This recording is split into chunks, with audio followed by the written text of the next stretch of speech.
వాళ్ళ టాలెంట్ని ప్రూవ్ చేసుకోవడానికి ఒక అద్భుతమైనటువంటి అవకాశం తెలంగాణ ఫిలిం ఛాంబర్ నుంచి వస్తుంది. కాబట్టి ఇందులో అందరూ కూడా ఉపయోగించుకోవాలని మనస్ఫూర్తిగా కోరుకుంటున్నాను.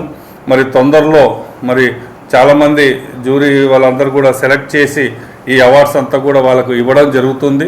బట్ ఇటువంటి అవకాశం అనేది రాదు.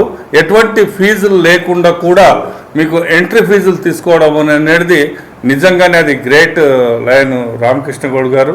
నిజంగా కొత్త వాళ్ళకి పాత వాళ్ళకి కూడా ఇంకా మళ్ళీ వాళ్ళ టాలెంట్ని ప్రూవ్ చేసుకోవడానికి కొత్త పాతని లేకుండా ఈ అవకాశాలు ఇస్తున్నందుకు నిజంగా వారికి అందరికీ ఒక మంచి ఆపర్చునిటీస్. కాబట్టి మరి మీరు అందరూ కూడా ఉపయోగించుకోవాలని మనస్ఫూర్తిగా కోరుకుంటూ మరి తెలంగాణ ఫిలిం ఛాంబర్ తరపు నుండి ఇంకా కొత్త టాలెంట్ కొత్త వాళ్ళు వీళ్ళందరూ కూడా ఒక టాప్ స్థాయిలో హీరోలుగా డైరెక్టర్లుగా అన్ని రంగాల్లో 24 క్రాఫ్ట్స్లో అందరూ కూడా టాప్లోకి రావాలని మనస్ఫూర్తిగా కోరుకుంటూ ఇంకా తెలంగాణ ఫిలిం ఛాంబర్ అభివృద్ధి చెంది ఇంకా ఎన్నో రంగాల్లోకి ముందుకు వెళ్ళాలి అని కొత్త ఐడియాస్తో మా లయన్ రామకృష్ణ గౌడ్ గారు వేస్తున్నటువంటి స్టెప్స్కి ఇంకా వారికి ఆయురారోగ్యాలని ఆ భగవంతుడు ప్రసాదించాలి అనే ఎంతోమందిని ఇంకా బయటకు తీయాలని మనస్ఫూర్తిగా కోరుకుంటూ మీ Gururaj Telangana film chamber vice chairman. Thank you.